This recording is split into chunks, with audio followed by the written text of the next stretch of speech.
우리 옆에 분을 축복합시다. 당신은 주님의 보석입니다.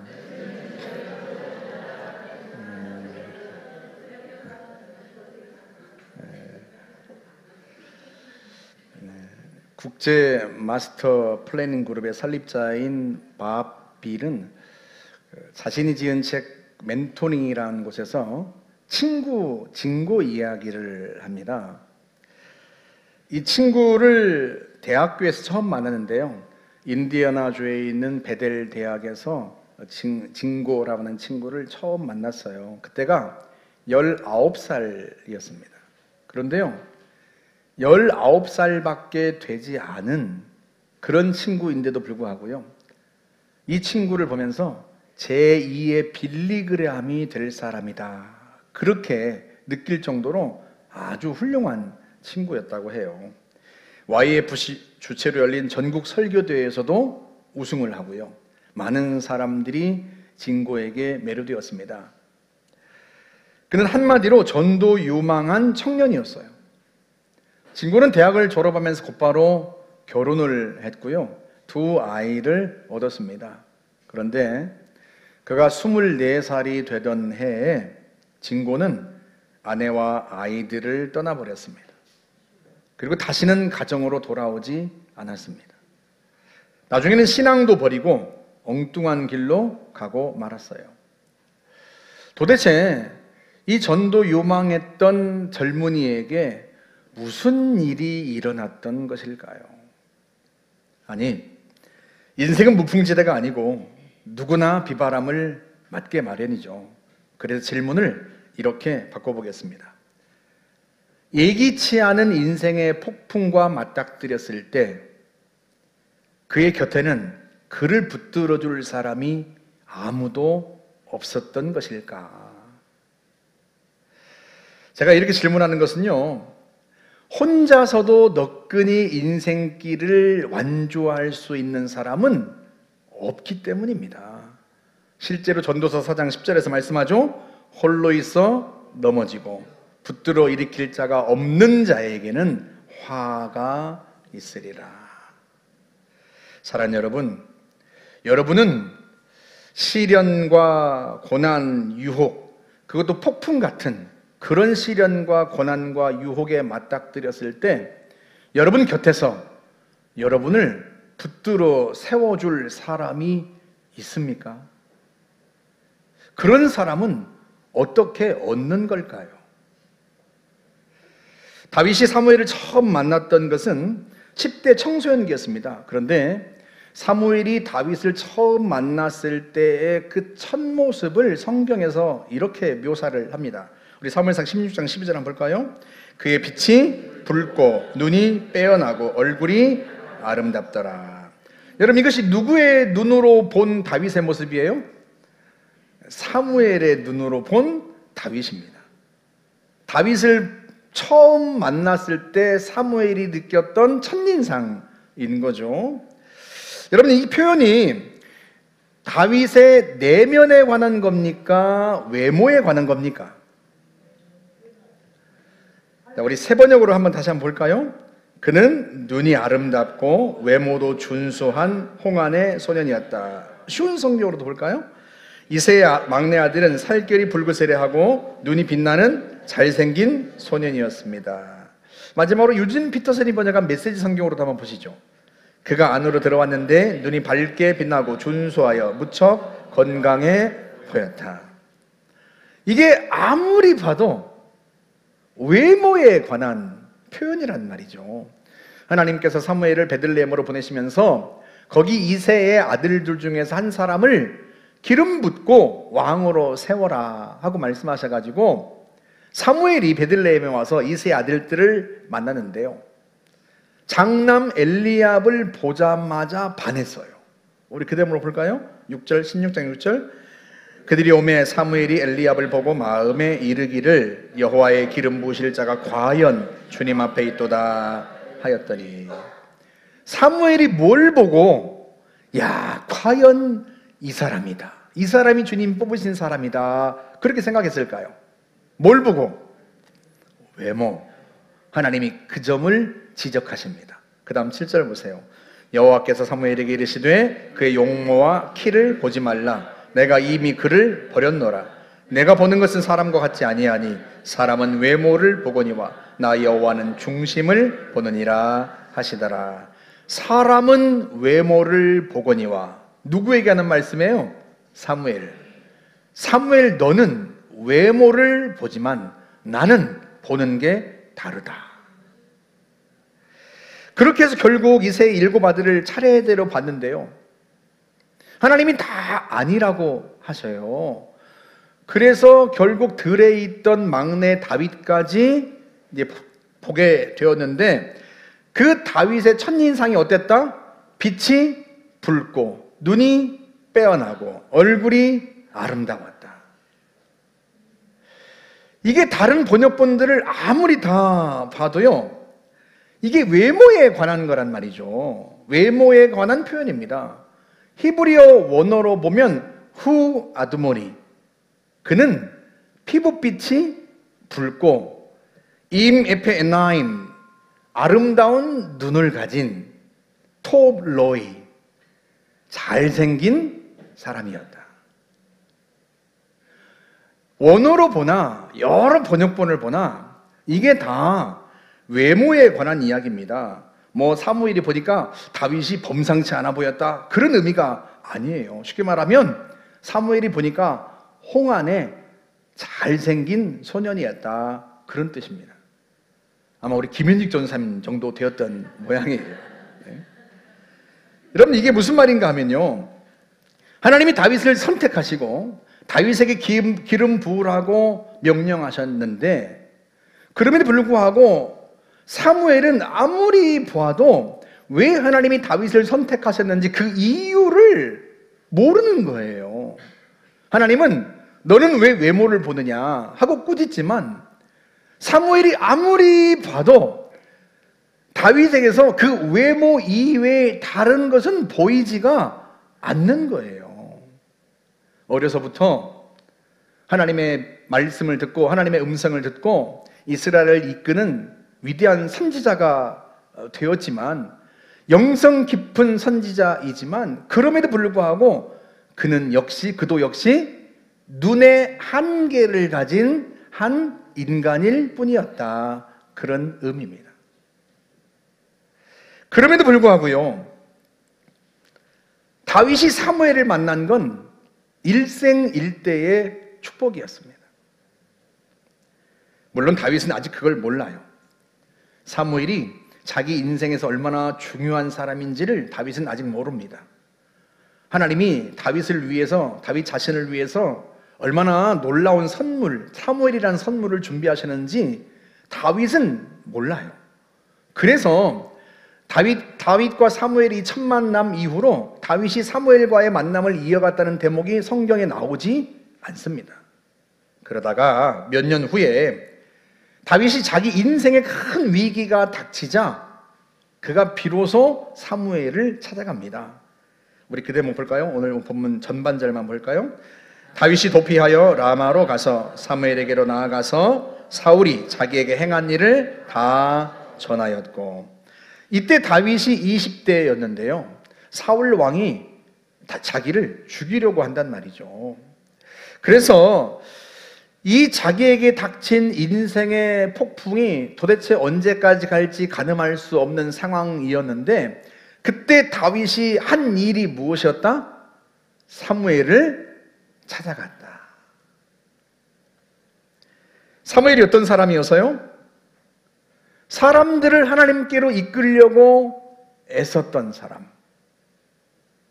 백성들을 위하여 기도하는 걸 쉬는 거를 죄로 여길 만큼 기도를 많이 했던 사람, 하나님과의 친밀함을 추구했던 사람, 영적인 사람이었습니다. 이보다 더 영적인 사람이 없어요. 다윗이 위기를 맞았을 때, 고난과 시련이 닥쳤을 때 이런 사람을 찾아갔다는 것이 축복이에요. 여러분, 친해서 찾아간 게 아닙니다. 언제 만났는지 기억도 나지 않습니다. 하지만 사무엘만큼 자기 얘기를 잘 들어주고 바른 조언을 해줄 사람이 없다고 생각한 거예요. 실제로 그는 사무엘에게 찾아가서 사울이 자기에게 어떻게 했는지 그 모든 걸 다 이야기합니다.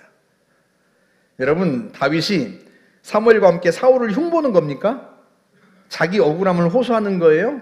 그게 아니라 제가 어떻게 해야 합니까? 하고 조언을 구하는 거예요. 사무엘이라면 바른 조언을 해줄 수 있을 것 같아서 그런 영적인 사람을 찾아갔다는 게 다윗에겐 축복인 거예요. 그런데 사랑하는 여러분, 설교를 준비하면서 제가 보니까요, 그런 좋은 분들이 우리 교회 안에 많이 계세요. 우리 장로님들은 얼마나 훌륭하십니까? 그러잖아요. 우리 김태선 장로님, 장인자 권사님, 김태선 장로님은요, 우리 교회 첫 1호 시무 장로님. 여러분, 1호 첫 번째라고 하는 게 얼마나 책임이 막중합니까? 그런데요, 늘 목사인 저를 아들처럼 격려해 주시고, 기도 많이 하시고, 늘 인자하시고, 장인자 권사님은 제가 뭐가 먹고 싶다고 말할 수 있는 세 손가락 안에 꼽히는 분이고, 정말로 아버지 같고 어머니 같은, 얼마나 좋은지. 우리 이영길 장로님, 신숙희 권사님 부부는요, 이 부부처럼 이렇게 순수하고 겸손한 분들을 본 적이 없어요. 언제나 교회 중심, 신앙 중심. 교회 중심으로 살다 보니까 재정적인 손해도 많이 보기도 했고, 교회 옆으로 이사를 오려고 수유동 집을 팔고 도봉동으로 이사 왔는데 10년이 지나도 도봉동은 오르지 않는데 수유동은 막 몇 배로 뛰어가지고, 저 같으면 그 생각만 하면 자다가도 그냥 잠이 벌떡 일어날 것 같아요. 교회 중심, 신앙 중심으로 살려고 하다 보니까 그렇게 재정적인 손해도 많이 봤는데요, 그래도 변함없이 교회 중심, 신앙 중심으로 살고 늘 겸손하시고, 그런 분들이 쉽지 않습니다. 흔치 않아요. 저는 우리 함경장로님, 우영미 권사님처럼 또 헌신적인 분들을 본 적이 없어요. 그래서 제가 새벽마다 늘 그렇게 기도합니다. 하나님, 이분들은요, 하나님이 얼마나 복을 주시고 얼마나 부어주신다 해도 그 모든 걸 하나님 앞에 드리라 해도 기꺼이 드릴 만큼 헌신된 분들입니다. 주님과 교회에 이만큼 헌신된 분들이 없으니 주님, 복을 마음껏 부어주십시오. 제가 새벽마다 늘 그렇게 기도합니다. 우리 박승원 장로님, 이혜경 권사님은요, 세상에 이렇게 좋은 분들이 없어요. 야, 인격이 얼마나 훌륭하신지. 늘 다정하고 늘 격려해 주시고, 이혜경 권사님은 새벽에 제일 늦게 기도하시고, 우리 교회 장로님, 권사님들처럼 이렇게 좋은 분들이 없어요. 심 장로님은 너무 일찍 세상을 떠나셨지만요, 저는 정말로 지난번에도 한 말씀드렸지만, 제가 심 장로님과 병원 휴게소에 앉아가지고 밤늦도록 이런 얘기 저런 얘기 했던 그 때를 잊을 수가 없어요.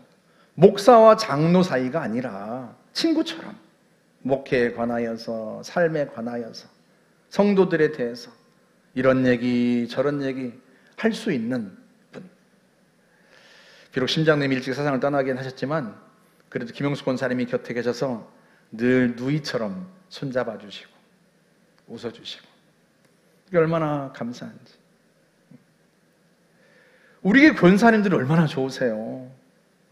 우리 정칠순 권사님, 장인자 권사님, 이혜자 권사님, 우리 권사님들 얼마나 좋으세요. 기도 많이 하시고. 제가 전에 이혜자 권사님이 여기 은평구에 사실 때 종종 예배 마치고 나면 오후에 태워다 드리고 했는데, 어떤 분들이 그래요. 목사님, 예배 마치고 오후에 힘드신데 거기까지 매주 태워다 드리고 하면 안 힘드세요? 제가 좋아서 한 일이에요. 제가 좋아서. 왜? 이혜자 권사님하고 있으면 어머니와 있는 것 같아. 얼마나 좋은지. 주일날 오후에 피곤이 더 가중되는 게 아니라 주일에 그 피곤함이 다 씻어요. 가면서 이야기하고 허심탄회하게 말하고. 이렇게 좋은 분들이 우리에게도 있습니다. 여러분, 다윗이 친해서 찾아간 게 아니라니까요. 다윗이 사무엘과 친해서 찾아간 게 아니에요. 사무엘과 얘기를 나눠본 적도 거의 없습니다. 거리는 또 얼마나 멀어요. 그럼에도 불구하고요, 자기 이야기를 들어줄 수 있을 것 같고, 정말로 자기에게 하나님의 마음으로 조언을 해줄 수 있을 것 같고, 자기를 위해서 정말로 기도해 줄 수 있을 것 같은 그런 분이어서 찾아간 거예요. 여러분, 우리 주변에도, 우리 곁에도 그런 분들이 있습니다. 그분들이 저에게만 좋은 분들이에요? 아니에요. 여러분, 우리 목자분들은 또 얼마나 좋으세요. 우리 남성 목자, 우리 임나균 집사님, 난 저렇게 소년 같은 분을 본 적이 없어요. 얼마나 순수하시고, 얼마나 겸손하시고, 또 얼마나 친절하신지. 저분하고 같이 있으면 제가 진짜 동심으로 돌아가는 것 같아요. 동심으로. 너무나 좋으세요. 너무나 좋아. 우리 여성 목자분들은 또 얼마나 좋으세요. 이영 권사님을 비롯해서 열심히 있고, 영혼을 사랑하고, 주님과 교회를 사랑하고, 이렇게 좋은 분들이요, 다윗에게만 좋은 스승 같은, 친구 같은 사무엘이 있었던 게 아니에요. 우리 곁에도 그런 분들이 있습니다. 사랑하는 여러분, 다윗이 사무엘과 친해서 찾아가는 게 아니라 정말로 자기를 위해서 기도해 줄 수 있고, 자기를 염려해 주고, 자기를 영적인 길로 이끌어 줄 수 있는 그런 사람이어서 찾아간 거예요.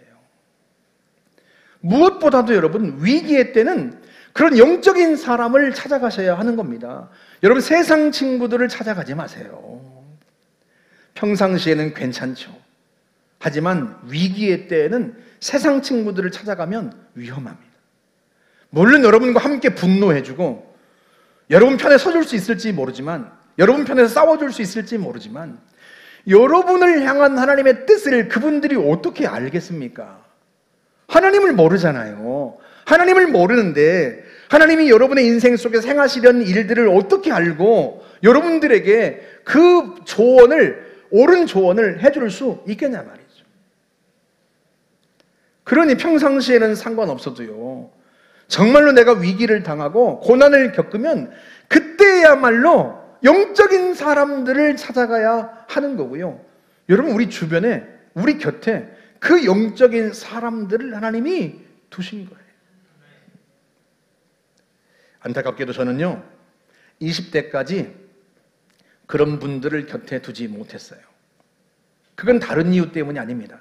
제가 너무 교만했어요. 단적인 예로 신학교 들어가서 독일어 강독 시간이 되었는데요, 제가 교수님에게 질문을 했는데 교수님이 그 질문에 제대로 대답을 하지 못하세요. 제가 그걸 보면서 마음에, 저런 교수님 밑에서는 내가 배울 것이 없겠다, 그렇게 생각했습니다. 매사에 제가 그런 식이었어요. 그러다 보니 정말로 제가 어려울 때 찾아가서 조언을 구하고, 지혜를 구하고, 기도를 부탁할 만한 그런 영적인 친구, 영적인 스승을 두지 못한 거죠. 문제를 혼자서 해결할 수 있다고 믿었고, 실제로 혼자서 해결했습니다. 그러다가 20대 후반이 되었는데 어느 날 갑자기 외로움과 고독함이 밀려오는데요, 이게 감당할 수가 없어요. 어두컴컴한 세상에 혼자 덩그러니 던져진 것 같은 그런 느낌. 밤에 하루도 잠을 제대로 잘 수가 없는 거예요. 제가요, 그때 우울증에 걸리는 분들의 그 심정을 조금이나마 이해할 수 있었습니다. 그 지독한 고독함과 그 지독한 외로움이 갑자기 밀려드는데요, 이 감정을 제가 어떻게 할 수가 없는 거예요. 그 한 해 동안 그렇게 힘들게 보내다가요, 1994년 11월 그 늦가을, 그 스산한 밤에 학교 운동장에 나와서 7년 동안 기록했던 그 일기장을 다 가지고 나와서요, 학교 운동장에서 불태웠습니다.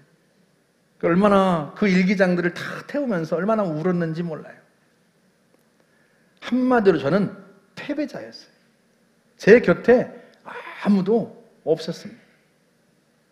그때 하나님 앞에 두 가지를 기도했습니다. 하나님, 제게도 저를 위해서 목숨 걸고 기도할 수 있는 사람 한 사람을 붙여주십시오. 그리고 제가 정말 힘들고 어려울 때 찾아가서 마음을 나눌 수 있는 그런 친구 같은 스승을 붙여주십시오. 그리고 나서 정확하게 3개월 후에 영등포에 있는 시온성교회라고 하는 곳에 전도사로 가게 되었는데요. 그곳에서 제 아내를 만났고요. 그리고 친구 같은 영적 스승들을 만났습니다. 거기서 만난 선배 목회자들에게 목회를 배우고 성도들과 교회들을 대하는 태도를 배우고 그분들에게 묻고 그분들에게 들었습니다. 제게 있던 교만이 내려지자 비로소 들을 마음이 생긴 거요. 들을 귀가 생기는 거예요. 들을 귀가 생기고 들을 마음이 생기자 비로소 제 주변에 하나님이 두신 좋은 분들이 보이기 시작하는 거죠. 그분들에게 묻고 그분들에게 기도를 부탁하고 그분들에게 듣고 함께 사역했던 아동부 교사들에게도요 정말 많이 배웠습니다. 한 예로 박동열 집사님이란 총무 집사님이 계셨는데요. 제가 아동부 전도사였으니까요. 설교를 마치고 예배를 마치고 나면 항상 저한테 오셔가지고 말씀하시는 거예요. 전사님 은혜 많이 받았습니다. 근데 전사님 설교를 준비하실 때 꼭 애들만 들으라고 하시는 건 아니죠? 무슨 말씀이세요? 아니 전사님이 애들을 들으라고 설교하시는데 교사인 제가 들어도 얼마나 은혜가 되는지 전사님 제가 정말 너무 감사드립니다. 그리고 매번 그렇게 칭찬을 하시는 거예요. 여러분 한번 생각해 보세요. 아동부 전도사인 제가 설교를 준비하면서 아이들 들으라고 설교를 준비하겠어요? 교사들 들으라고 설교를 준비하겠어요? 아이들 들으라고 설교를 준비하죠. 아이들 눈높이에 맞춰서 아이들에게 들으라고 설교를 준비한단 말이에요. 그런데 이분이 매번 와서 은혜를 받았다면서 어떻게 교사들이 들어도 은혜스럽냐고 교사들을 위해서도 준비하시는 거 아니냐고 그렇게 하는 거예요. 제가 나중에 무슨 생각이 드는가 하면 정말로 설교를 그렇게 준비하는 게 좋지 않을까?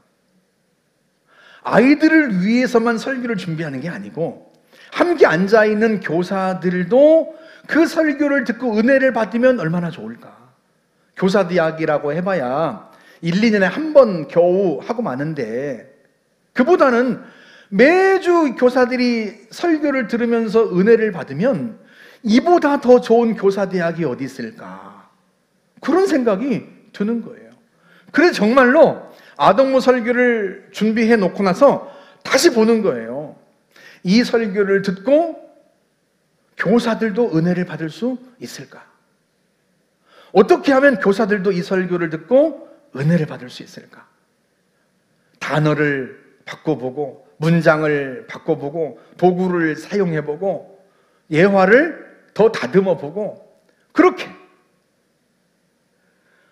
하다 보니까요 제 설교가 더 발전하고 더 성장하는 거예요. 제가 나중에 그런 생각이 들었습니다.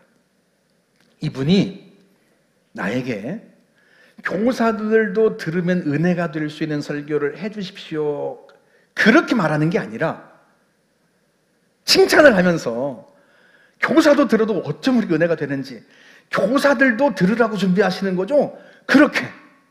그렇게 칭찬하면서 저로 하여금 교사들도 설교를 듣고 변화가 될 수 있도록 해달라고 칭찬으로 포장해서 조언한 게 아니겠는가. 제가 여러분들에도 몇 번 말씀드렸습니다만요 그 시은성교회 교사들이 저를 목사로 만들어준 거예요. 박동열 집사님을 비롯해서 부장이었던 김두중, 장춘교, 우학기, 김상진 그분들이요 저를 목사 만들었습니다. 그분들이 제 스승이었어요. 그분들이 완벽한 분들이었습니까? 아니죠.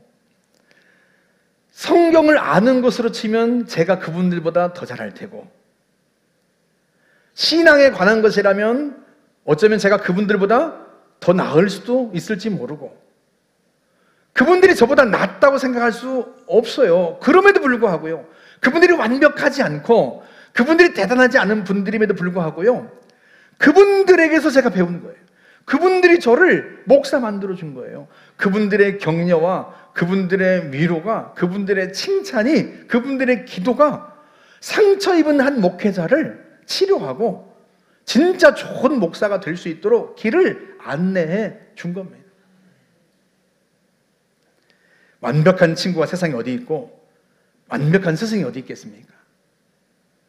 우리가 그렇게 훌륭하다고 이야기하고 이스라엘 역사상 이만한 선지자가, 이만한 스승이 없다고 보았던 사무엘도요, 사람을 보는 눈이 없어서 주님께 책망을 받았다니까요. 야, 너는 사람 보는 눈이 그렇게 없냐? 내가 버린 사람이야. 너는 왜 외모만 봐? 아무리 그 주님의 꾸중을 듣고 아무리 보려고 해도 그 사람의 외모 이외엔 다른 게 보이지가 않아요. 그렇게 영성 깊고 그렇게 어려서부터 하나님과 친밀한 선지자라고 했던 그조차도요, 눈의 한계를 가진 불완전한 인간이었단 말이죠. 겁은 또 얼마나 많은지. 하나님이 베들레헴에 가서 이세 아들들 중에서 한 사람을 기름 붓고 왕으로 세워라 그랬더니 사무엘이 뭐라고 대답해요? 그거 알면 사울이 저를 죽일 텐데요. 겁이 얼마나 많은지. 오죽하면 하나님이 예배 드리러 왔다고 해. 예배 드리러. 오죽하면 하나님이 그렇게 말씀하시겠어요. 그 위대한 선지자 같은 그런 사무엘조차도요, 완벽하지 않아요. 부족함이 많고 모자람이 있는 사람이에요. 그러니까요, 사무엘이 완벽해서 다윗이 그를 찾아간 게 아닌 거예요. 내 이야기를 들어줄 수 있고, 하나님의 마음으로 나를 위해서 기도해 줄 수 있고, 하나님의 마음으로 나에게 조언해 줄 수 있는 그런 영적인 사람이라서 그를 찾아갔던 거예요. 여러분, 찾아가기만 합니까? 오늘 본문 하반절을 더 볼까요? 다윗과 사무엘이 나요스로 가서 살았더라. 함께 살았다. 여러분이 살았다라는 단어 속에는 참 많은 의미가 포함되어 있습니다.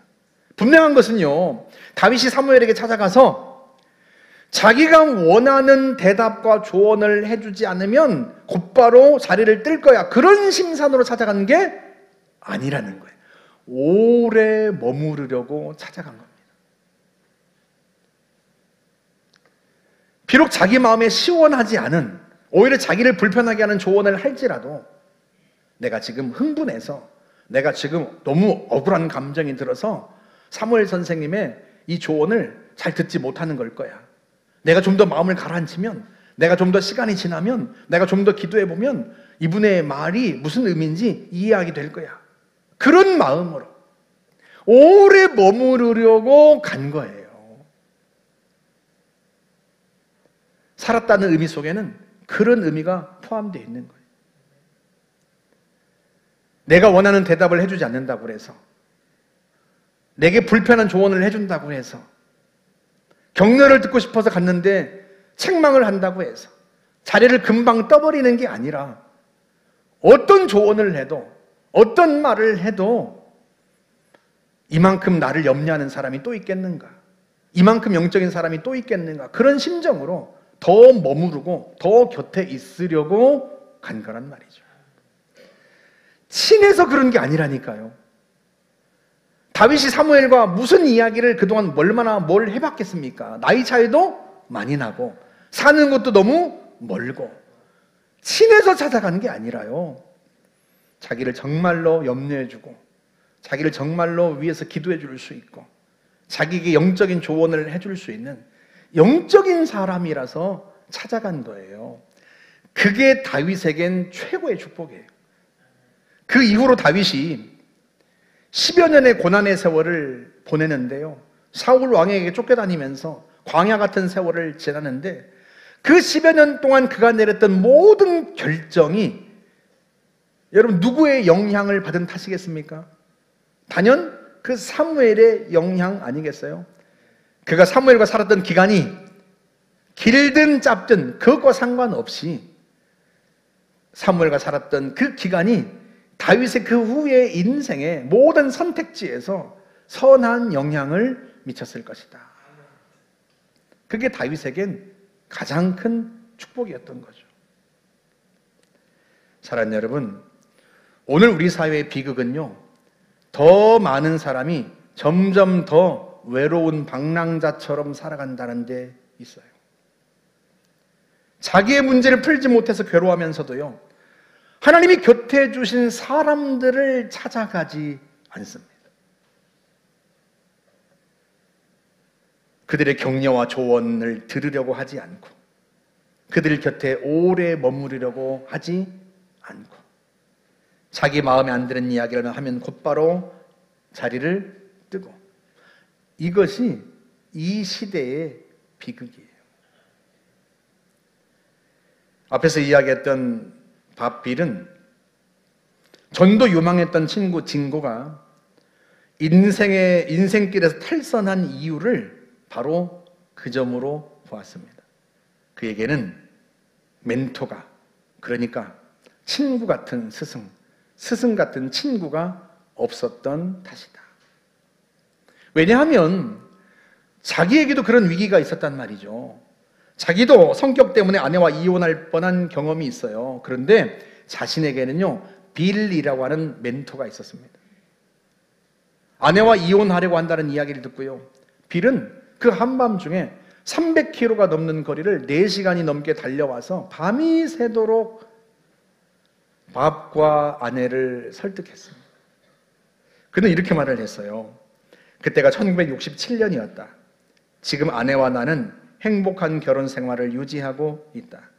우리는 최근에 결혼 30주년을 자축했다. 그 이후로 빌이 친구로서 그리고 조언자로서 나를 도와준 경우는 많이 있었다. 그는 한밤중에라도 차를 몰고 달려왔고 내가 도움이 필요할 때는 언제나 그곳에 있었다. 그는 한마디로 나의 멘토였다. 밥과 진고의 차이는 다른 데 있지 않습니다. 진고는 누구에게도 자신의 문제를 의논하지 않았습니다. 자신이 너무 뛰어난 이유였든지 자존심 때문이었든지 자신의 치부를 드러내고 싶지 않아서인지 누구에게도 자기의 삶을 나누지 않았습니다. 하지만 밥은 달랐어요. 자신의 친구이자 멘토인 빌에게 언제나 자신의 문제를 내어놓고 기도를 부탁하고 그의 조언을 구했습니다. 사랑하는 여러분, 홀로 인생길을 완주할 수 있는 사람은요, 이 세상에 없습니다. 하나님의 첫 번째 피조물이고 완벽한 인간이었던, 인류의 첫 번째 완벽한 인간이었던 아담조차도요, 돕는 자가 필요했고 돕는 배필이 필요했습니다. 하물며 우리는 누군가의 도움이 필요하고 내 곁에서 나를 흔들릴 때 붙들어주고 힘들 때 위로해주고 나에게 때로는 호되게 책망도 해줄 수 있고 나를 이끌어줄 수 있고 나를 위해 눈물로 기도해줄 수 있는 그런 돕는 자가 필요하지 않겠습니까? 그래서 성경은 우리에게 말씀합니다. 전도사장 12절에서 말씀하죠. 한 사람이면 패하겠거니와 두 사람이면 능히 당하나니 삼겹줄은 쉽게 끊어지지 아니하느니라. 얼마나 단언적으로 말씀하는지. 한 사람이면 패한다. 그러나 두 사람이면 맞설 수 있고 세 겹줄은 절대로 끊어지지 않는다. 내가 찾아가서 마음을 나눌 수 있는 사람이 한 사람만 있어도 내게 닥친 시련과 고난에 맞설 힘이 생기고요. 그런 사람이 세 사람이 있다면 나는 반드시 승리할 수 있고 광야를 이겨낼 수 있다는 거예요. 하나님이 왜 우리에게 함께 신앙생활하는 영적인 가족들을 주셨겠습니까? 서로에게 좋은 멘토가 되어주고 서로에게 좋은 친구, 좋은 스승이 되어 주어서 어려울 때, 힘들 때 세워주고 흔들릴 때 붙들어 주어서 이 광야 같은 세상을 넉넉히 통과하고 하나님께서 주신 복을 누리라고 주신 것 아니겠습니까? 저와 여러분들이 옆에 있는 분들 함께 손을 잡고 부족하고 연약하지만 완전하지 않지만 그럼에도 불구하고 함께 이 힘든 세상을 이겨내고 하나님 우리에게 예비하신 복을 누릴 수 있기를 주님의 이름으로 축복합니다. 우리 같이 한번 찬양하고 함께 한번 기도하겠습니다.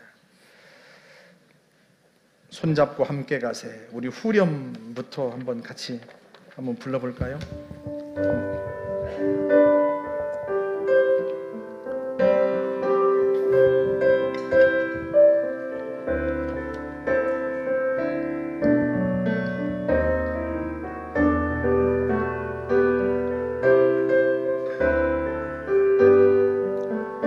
우리 함께 손잡고 가세.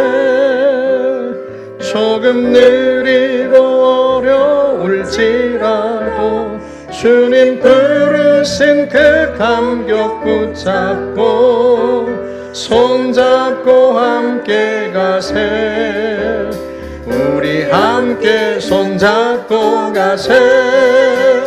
때론 더디고 힘겨울지라도 주님 부르실 그날을 향하여 손잡고 함께 가세. 우리 함께 다시 한번 우리 함께 손잡고 가세. 조금 느리고 어려울지라도 주님 부르신 그 감격 붙잡고 손잡고 함께 가세. 우리 함께 손잡고 가세. 때론 더디고 힘겨울지라도 주님 부르실 그날을 향하여 손잡고 함께 가세. 우리 옆에 분하고 손잡고 함께 힘차게 한번 불러주십시다. 우리 걸어갈 이 길이 결코 처음 밟는 길은 아니야. 수천 년 동안 온 땅 곳곳에서 주님 따른 흔적이 있으니 우리 걸어가는 이 길이 낯설고 두려워 보일지라도 삶의 무게를 뚫고 흘러들어오는 주님 부활 생명을 봐. 우리 함께 손잡고 가세. 조금 느리고 어려울지라도 주님 부르신 그 감격 붙잡고 손잡고 함께 가세. 우리 함께 손잡고 가세. 때론 더디고 힘겨울지라도 주님 부르신 그날을 향하여 손잡고 함께 가세. 우리 함께 손잡고 가세. 조금 느리고 어려울지라도 주님 부르신 그 감격 붙잡고 손잡고 함께 가세. 우리 함께 손잡고 가세. 때론 더디고 힘겨울지라도 주님 부르실 그날을 향하여 손잡고 함께 가세. 이제 우리 앞에 있는 분들 손잡고 같이 한번 기도해 볼까요? 내게 주신 분들과 함께 인생길을 같이 가겠습니다. 이분들에게 내 마음을 토하고 기도를 부탁하고 그분들의 사랑 어린 조언을 듣고 함께 주님 광야 같은 세상을 이겨내고 주님 주신 축복을 누리며 가기를 원합니다. 하나님 우리를 도와주십시오. 이분들을 축복하여 주십시오. 우리 같이 한번 함께 기도하겠습니다. 자비로우신 하나님 아버지, 저희들을 도와주시기를 바랍니다. 이미도 하나님께서 우리에게 돕는 자들을 붙여주셨사온데 하나님 아버지, 우리의 마음이 교만하여 때로 하나님 우리에게 주신 최고의 선물인 하나님 아버지, 나의 친구이자 나의 스승 이분들을 내가 귀히 여기지 못하지 않았나 싶습니다.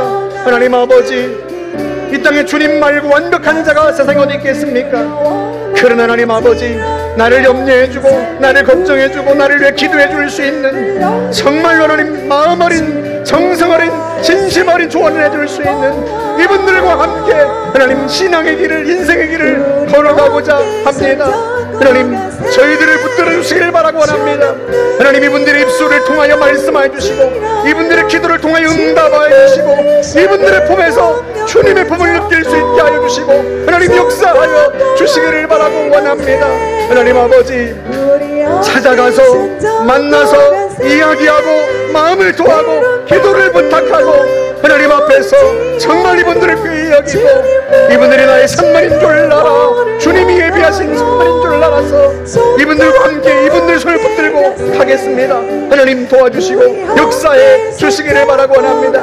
하나님 아버지, 우리 사는 장로님들, 권사님들, 우리 목자분들, 안수입사님분들 모든 리더분들을 하나님 붙잡아 주시옵고 전능하신 하나님 아버지, 영육간에 강건하게 해주시오며 늘 기어 기도할 때마다 심령이 새로워지게 하시고 은혜를 부어주시며 넉넉히 아비 같은 마음으로, 어미 같은 마음으로 하나님 성도들을 품고 갈 수 있도록 하나님 역사해 주시기를 간절히 바라고 원합니다. 은혜를 부어주시고 함께하여 주시옵소서. 역사하여 주옵소서.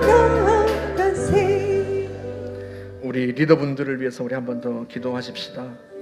우리 장로님들, 권사님들, 이분들이 평생 우리 곁에 계시지는 않습니다. 하지만 우리 곁에 계시는 이 순간만큼은 우리에겐 큰 축복입니다. 기도를 부탁하고 우리에게 해주는 격려와 때론 따끔한 충고가 얼마나 귀한지, 주님 이분들을 건강하게 해주십시오. 이분들에게 복을 주십시오. 우리 장로님들, 권사님들, 안수립사님들, 목자분들에게, 리더분들에게 은혜를 주어서 어미 같은 마음, 아비 같은 마음으로 품을 수 있도록, 또 심령과 육체 강건함을 주시고 주님께서 가정과 자녀에게 복을 달라고 우리 같이 한번 리더분들을 위해서 함께 기도하겠습니다. 자비로우신 하나님 아버지, 리더분들을 붙들어 주시기를 바라고 원합니다. 우리 사는 장로님들, 우리 권사님들, 하나님 아버지, 안수립사님들, 하나님 아버지, 우리 목자분들, 부목자분들, 우리 구세 리더분들 한 분 한 분이 얼마나 귀한지요. 하나님 아버지, 자신들도 힘겨운 광야길을 지나면서도 하나님 아버지 성도들을 위해서, 목원들을 위해서 날마다 눈물로 기도하고 사랑과 관심과 애정을 아끼지 않는 이분들에게 하나님이 넘치는 은혜를 부어주시기를 간절히 바라고 원합니다. 건강하여서 강건하여서 우리 곁에 오래오래 머물 수 있도록 하나님 도와주시기를 간절히 바라고, 하나님 이분들의 가정과 기업 가운데 여호와의 복을 마음껏 베풀어 주시어서 하나님 아버지 성도들을 돌보고 섬길 때 부족함이 없게 하여 주시기를 바라고 원합니다. 은혜를 더하여 주옵소서. 하나님 아버지, 힘들고 어려울 때 이분들도 많습니다. 그때도 변함없이 주님의 마음을 부어주시고 아버지의 마음, 어머니의 마음을 더 많이 부어주시어서 하나님 아버지, 힘겨울 때 찾아오는 성도들을 위하여 눈물로 기도해주고 그들을 품어 안을 수 있는 영적인 어미가, 영적인 아비가 될 수 있도록 하나님 역사해 주시길 바라고 원합니다. 하나님 앞에 나아갔을 때 이분들에게 정말 여호와의 큰 칭찬과 복이 마음껏 임할 수 있기를 원하오니 하나님 역사하여 주시기를 바라고 원합니다. 함께 그분들 손을 붙들고 나아갑니다. 하나님, 외로운 망명자처럼 살아가지 않겠습니다. 하나님 아버지, 저희들에 붙여주신 좋은 친구들, 좋은 스승들, 이분들과 함께 인생길을 걸어가겠사오니 하나님 이분들을 축복하시고 저희들에게 하나님 은혜를 베풀어 주시기를 바라고 원합니다. 성령님 역사하여 주시기를 바랍니다. 오 주님, 은혜를 베풀어 주옵소서. 우리 함께 손잡고 가세. 느리고 어려울지라도 주님 부르신 그 감격 붙잡고 손잡고 함께 가세. 우리 함께 손잡고 가세. 때론 느리고 힘겨울지라도 주님 부르실 그날을 향하여 손잡고 함께 가세. 우리 옆에 있는 분들을 손잡고 제가 한번 기도하겠습니다. 하나님 아버지, 우리의 인생에 주신 최고의 축복은 지금 내 손을 잡은 분입니다. 친해서가 아니라 내 마음을 이야기하면, 내 형편을 토로하면 나를 염려해주고 나를 위해 정말로 기도해주고 나를 애정 깊은 눈으로 지켜볼 수 있는 분이기에 하나님 아버지, 늘 찾아가서 기도를 부탁하고 조언을 구하겠습니다. 때로는 나를 괴롭게 하고 나를 찌르는 따끔한 충고를 할지라도 그분의 애정 깊은 사랑을 의심하지 아니하고 그분 곁에 오래 머무르겠습니다. 하나님 아버지, 내 손을 잡은 이분들을 주님이 넘치게 축복하시고 무엇보다 건강하게 하시고 오래 곁에 계시게 하시고 하나님 언제라도 찾아가서 안길 수 있도록 하나님 늘 주님께서 영육간에 강건하게 하시기를 바랍니다. 하나님, 이분들도 힘들고 어려운 날 많습니다. 그럼에도 불구하고 우리가 찾아가면, 우리가 이야기하면, 기도 부탁하면 엄마처럼 아빠처럼 그렇게 마음을 다해서 품어주고 기도해 줄 분들이 오니 하나님, 이분들이 그 일을 잘 감당할 수 있도록 영육간에 강건하게 하시고 가정과 자녀들에게 복을 주시고 여호와께서 그 하는 일이 형통하게 하시고 넘치게 하나님 복을 내려 주시기를 바라고 원합니다. 하나님, 우리가 누군가의 친구고 누군가의 제자이며 또 누군가의 스승이 되기도 합니다. 받은 사랑 누구에게 돌려주고 하나님 내게 붙여주신 사람에게도 그렇게 나도 역시 친구처럼 스승처럼 엄마처럼 아빠처럼 그렇게 할 수 있도록 하나님 저희들을 도와 주옵소서. 주님 찬양합니다. 주님 영광 받으시옵소서. 우리를 통해 주의 마음이 나타나고 주님의 뜻이 나타나고 주님의 축복이 모두에게 보이게 하여 주옵소서. 감사드리며 예수님의 이름으로 기도하옵나이다. 아멘. 우리 하나님 앞에 감사의 박수를 한번 올려드립시다.